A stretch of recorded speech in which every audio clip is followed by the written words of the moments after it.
My daughter-in-law pointed at the door, her voice sharp and cold. "This house is not big enough for both of us." My son sat in silence, not defending me, not even looking my way. I didn't argue. I smiled, pulled my shawl around my shoulders, and walked out. 2 days later, my phone lit up with 24 missed calls, and none of them were about what they thought they had gained by pushing me away. If this story moved you so far, don't forget to subscribe to my channel and tell me in the comments where you're watching from. I'd love to hear your thoughts. My name is Evelyn Harris. I am 66 years old, a widow, and a mother who has lived through both joy and loss. After my husband Robert passed away, the silence in my small house became unbearable. My son David told me to move in with him and his wife Melissa. He said it would be good for me, that I wouldn't have to live alone. I believed him. I wanted to think I still had a place in my family's life. At first, I tried to be nothing but helpful. I cooked meals, folded laundry, and kept the children entertained when Melissa was busy. I gave everything I could because I thought being useful would make me feel welcome. But as the months passed, I saw the truth. Melissa's smiles were tight and cold. She made small comments at the dinner table, sighs when I offered to help, glances that told me I was not wanted. I told myself to ignore it, that time would soften her. I reminded myself that she was young, that maybe she simply didn't understand the sacrifices I had made to raise her husband. But no matter how much I tried to brush it off, the message was clear. My presence was a burden. Still, I stayed because I loved my son and my grandchildren. I stayed because I wanted to believe family could find a way to hold on, even when it was hard. But that night, when Melissa pointed at the door and told me to leave, something inside me shifted. Her cruelty didn't just push me out of her home. It pushed me into a decision I had been avoiding for far too long. When Melissa pointed to the door and told me the house wasn't big enough for the two of us, the room went quiet. My heart sank, but my face stayed calm. I pulled my shawl tightly around my shoulders, as though it could shield me from the coldness in her words. What cut me deeper than Melissa's voice was David's silence. He sat there, eyes fixed on the floor, his lips pressed together, not a word of defense, not even a glance toward me. In that moment, I realized it wasn't just Melissa who wanted me gone. It was my son's silence that gave her the courage to say it out loud. I walked out with my dignity, but as the night grew darker, my heart ached in a way I had not felt since I lost Robert. I had left my home to live with them, thinking I was wanted. I had sold most of my belongings, given up my little space, because I trusted that my son would protect me. Now I was standing in the street with only a shawl over my shoulders and a heart full of betrayal. When I reached Clara's house, my oldest friend, she took one look at me and opened her arms. "Evelyn, what happened?" she asked, pulling me inside. I tried to brush it off, to say it was nothing. But when I saw the concern in her eyes, I broke down. I told her everything. Melissa's cruel words, David's silence, the way I felt invisible in my own family. She held my hand and listened without judgment. "You've given everything to them," Clara said softly, "and they think they can treat you like a guest in your own son's life. You deserve better, Evelyn." Her words stung because they were true. For months, I had bent myself backward trying to fit in. I cooked meals even when Melissa criticized them. I stayed quiet when she corrected the way I folded laundry. I let her sighs and glances weigh on me until I no longer felt like a mother or grandmother, but like an intruder. I told myself that patience was the answer, that love would win her over. But love without respect is like watering a plant with no roots. It goes nowhere. That night, I lay awake on Clara's couch, staring at the ceiling, replaying every moment of the last year. I remembered the way Melissa frowned when I helped the children with their homework, as if I were stepping into her place.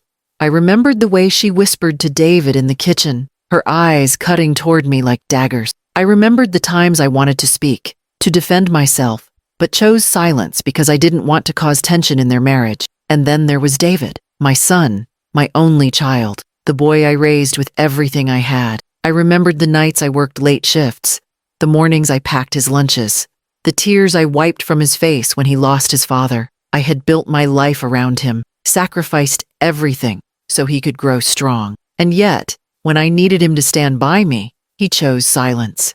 That betrayal hurt more than Melissa's words ever could. The next morning, Clara made me tea and sat with me at the table. "So, what will you do now?" she asked gently. I stared into the steam rising from the cup. For years I had let others decide my place.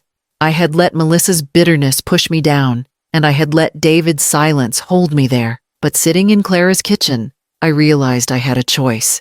I could keep begging for scraps of respect in a house that clearly didn't want me, or I could step out and reclaim the dignity I had lost.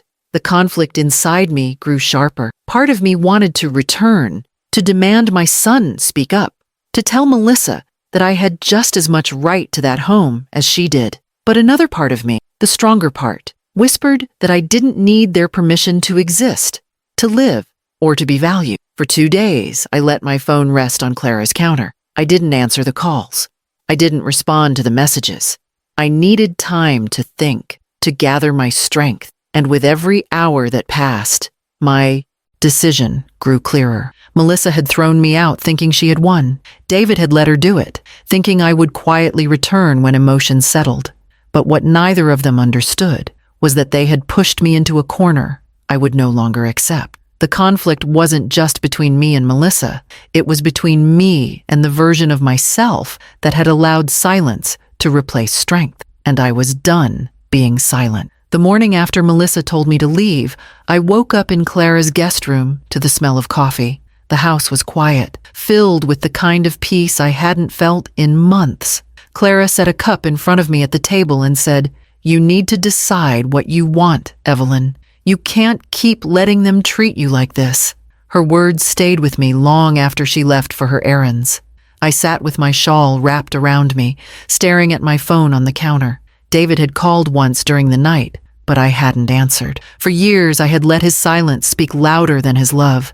I knew if I picked up, he would say, "Mom, don't take it personally," or "Melissa didn't mean it." But I was tired of excuses. I needed more than whispered apologies. I needed respect. That afternoon, I walked to the park near Clara's house. The air was crisp, the trees bare, but I felt a clarity I hadn't felt in years. For so long, I believed my worth came from being needed by my husband, by my son, by my grandchildren. But as I watched children play and elderly couples stroll arm in arm, I realized something important. My worth didn't depend on anyone else's approval. I had value, even if Melissa couldn't see it, even if David forgot it. I thought about the years I spent working beside Robert, saving every dollar we could, building a modest home we were proud of. After he passed, I clung to that house like it was my last piece of him. When David suggested I sell it and move in with them, I agreed because I thought it meant family, togetherness, and love. But now I saw it for what it was, a mistake. I had given up my independence for a place that treated me like an outsider.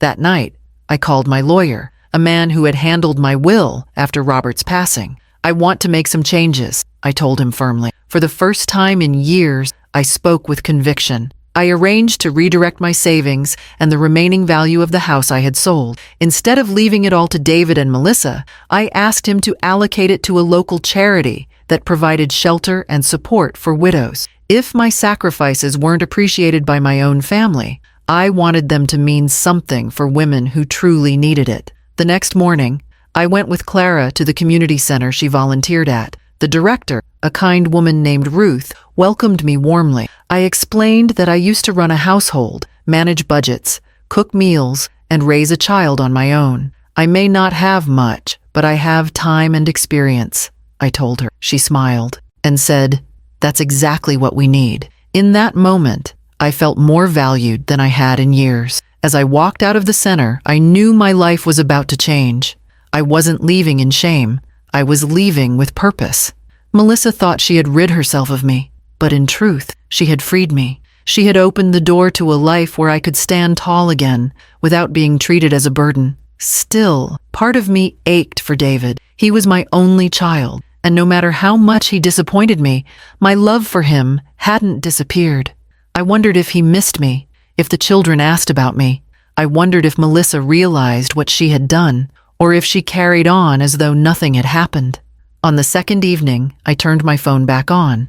The screen lit up instantly with 24 missed calls, most from David, a few from Melissa. My heart tightened, but instead of rushing to call back, I let the phone rest in my palm. For once, I wasn't the one chasing after their acceptance. I knew what those calls meant. Melissa's confidence had turned into panic. David's silence had turned into desperation. Something had shifted in that house, and they realized the absence of the person they thought was expendable. They had discovered what it felt like to live without me. I wrapped my shawl tighter around me, not as a shield this time, but as a reminder of my strength. I was no longer the mother who waited for scraps of kindness at their table. I was Evelyn Harris, a woman who had raised a son, built a life, survived loss, and still had more to give. And when I finally chose to answer those calls, I knew it would not be with pleading or apology. It would be with truth. When I finally picked up the phone, it was late evening. I had ignored call after call, letting the silence stretch until the weight of it pressed back on them. When I answered, David's voice spilled out in a rush. "Mom, where are you? Why haven't you called back? We've been worried sick." I closed my eyes and took a steady breath. "Worried?" I asked quietly. "Were you worried when your wife pointed to the door and told me the house wasn't big enough for me? Were you worried when you sat there and said nothing?" There was a long pause. I could hear him breathing, heavy and uneven. "Mom, please. It was a mistake.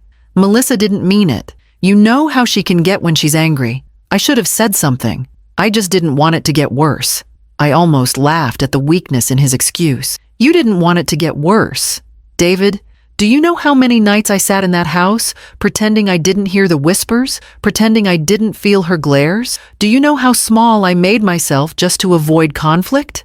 And then when she finally told me to leave, you gave her your silence as permission." I heard him sniff on the other end, his voice breaking. "I'm sorry, Mom.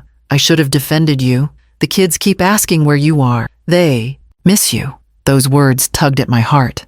My grandchildren, innocent, loving, unaware of the storm between the adults. But love alone wasn't enough anymore. Respect had to be part of it, and I was done begging for it. Then I heard Melissa's voice in the background, sharp but shaking. "Evelyn, please come back. We didn't mean it. We've realized we need you here." Her tone wasn't the same mocking one she always used. This time, it was desperate, laced with fear. I imagined her pacing the kitchen, embarrassed in front of the neighbors and ashamed of how quickly things had unraveled without me there. I pictured the piles of laundry, the children running wild, the meals that no longer carried love. She was learning what absence felt like. "Melissa," I said firmly, "you told me there wasn't enough room in that house for me. You wanted me gone, and I respected your wish. But don't confuse my silence with weakness. I left with nothing but my shawl, but I carried my dignity with me, and I will not hand it back to you." The line went quiet, except for the sound of Melissa's faint sobs. David tried again. "Mom, don't say that. Please. We'll make it right. Just tell us where you are." I straightened in my chair, my resolve solid. "You want to know where I am? I'm with people who see me. I've spent the last 2 days at a community center helping young mothers who need guidance. And do you know what? They look at me with respect. They listen. They value my presence. That's something I haven't felt in your house for a long time." He was silent, taking in my words. I continued, my voice steady. "And one more thing. I've spoken with my lawyer. Every bit of what I have, my savings, the equity from the house I gave up, it won't go to you. It won't go to Melissa. It will go to women who actually need it. Women who would never throw kindness out the door. I built a life through sacrifice, and I will not leave it in hands that treat me like a burden." David gasped softly, his voice shaking. "Mom, no, please don't do this. I was wrong. Melissa was wrong. Just come back and we'll change. I promise." Promises. I had heard promises all my life, but promises without action were just words floating in empty air. I had given enough chances, enough forgiveness. Now it was my turn to choose myself. "I don't need to come back," I told him, my voice calm but final, "because I have already found where I belong. I will always love you, David, but love without respect is not a home. You'll have to live with the choice you made when you stayed silent." The line stayed quiet for a long moment. Finally, I heard him whisper, "I'm sorry, Mom." Then the call ended. I set the phone down, my hands steady. For the first time in years, I felt a strength that no insult, no silence, no rejection could take away. I had faced the storm, and I had walked out of it stronger. After I hung up the phone, I sat in silence for a long time. The weight of years spent in that house, the ache of being treated as if I didn't matter, all of it seemed to slip off my shoulders at once. For the first time since Robert passed away, I felt completely in control of my life, not because someone gave me permission, but because I had taken it back. The days that followed felt different. I no longer woke up with dread in my chest, worried about Melissa's words or David's silence. Instead, I woke up to Clara's warm smile, the smell of fresh coffee, and the sound of her radio humming in the kitchen. I walked outside with the crisp morning air filling my lungs, and I realized how much I had been shrinking myself just to fit into a place that never welcomed me. At the community center, I found something I hadn't expected: belonging. The young mothers greeted me eagerly, asking questions about how to stretch a meal for a growing family, how to keep children occupied with little money, how to stay hopeful in hard times. Their respect wasn't forced. It wasn't conditional. They saw me as someone with wisdom to give, not as a burden to push aside. Every smile, every thank you, healed a small part of the wound Melissa's cruelty had left in me. One afternoon, while helping a young woman learn how to make a simple stew from scratch, I caught myself laughing, a real, unguarded laugh I hadn't heard from myself in years. It startled me at first, but then it warmed me. I realized that by leaving, I hadn't lost my family. I had regained myself. Of course, the calls from David didn't stop. Sometimes he left voicemails, his voice breaking with regret. He spoke of the children asking for me, of Melissa trying to make amends, of how empty the house felt without my presence. I listened, but I didn't rush back. I had spent too long being taken for granted. Now, it was their turn to sit in silence and realize the weight of their choices. Clara told me I was brave. Most women would have gone back, she said. They would have swallowed the insult just to stay close to their children. But you chose dignity, Evelyn. That's strength. Her words made me think. For so many years, I believed strength meant sacrifice, giving everything and asking for nothing. But now I understood that strength also meant knowing when to stop giving to those who never valued it. Walking away wasn't weakness. It was courage. I also realized something else. Love and respect must walk hand in hand.